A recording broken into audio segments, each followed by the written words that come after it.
اور ان کو خون میں نہلانا اور انہیں اذیت پہنچانا، یہ پیغمبر پر حملہ ہے۔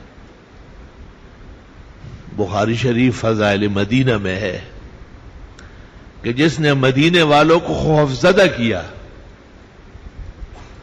وہ ایسا پگھل جائے گا جیسے پانی میں نمک پگھلتا ہے۔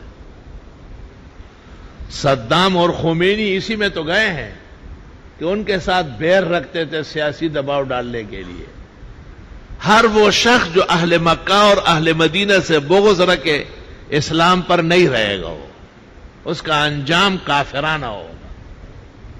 اور ہر وہ شخص جتنے بھی گناہگار ہو جب وہ اہل حرمین سے محبت کرے، اللہ اس کے دل و سینے کو ایمان سے بھرے گا اور اس کا سفر آخرت ایمان سے آباد و شاد ہوگا۔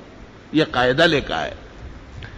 آپ نے فرمایا من اخاف اہل المدینہ، جس نے مدینے والوں کو ڈرانے کی کوشش کی، وفی روایہ من صلی السیف علی اہل المدینہ، اور ایک روایت میں ہے کہ جس نے مدینے والوں کو ڈرایا اس نے مجھے ڈرانے کی کوشش کی، اور جس نے مدینے والوں پر تلوار سونت لی اس نے مجھ پہ تلوار نکالی، اور جو ایسا کرے گا میرا خدا جلدی اس کی گردن توڑے گا۔ معمولی باتیں نہیں ہیں۔ خوش قسمت ہے پاکستان جس کا ہراول دستہ فوری وہاں پہنچتا ہے۔ خوش قسمت ہے سپہ سالار جس پر ملک کے علاوہ حرمین کے مسلمان بھی اپنی آنکھیں ٹھنڈی کرتے ہیں، اور دنیا نے نظارہ دیکھا کہ شاہی ایئرپورٹ پر اترتے ہوئے شاہ سلمان خود ان کے استقبال کے لیے آگے بڑھا۔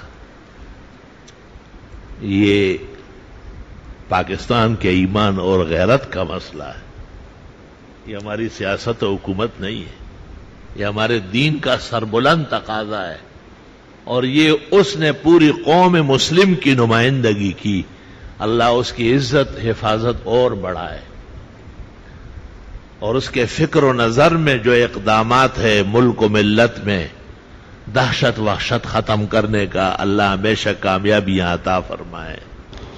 مزید اسی طرح کی دینی و علمی اور معلوماتی ویڈیوز کے لیے ہمارے چینل کو سبسکرائب کریں اور بیل آئیکن کو پریس کر دیں تاکہ ہماری نئی آنے والی نوٹیفیکیشن آپ کو سب سے پہلے مل جائے۔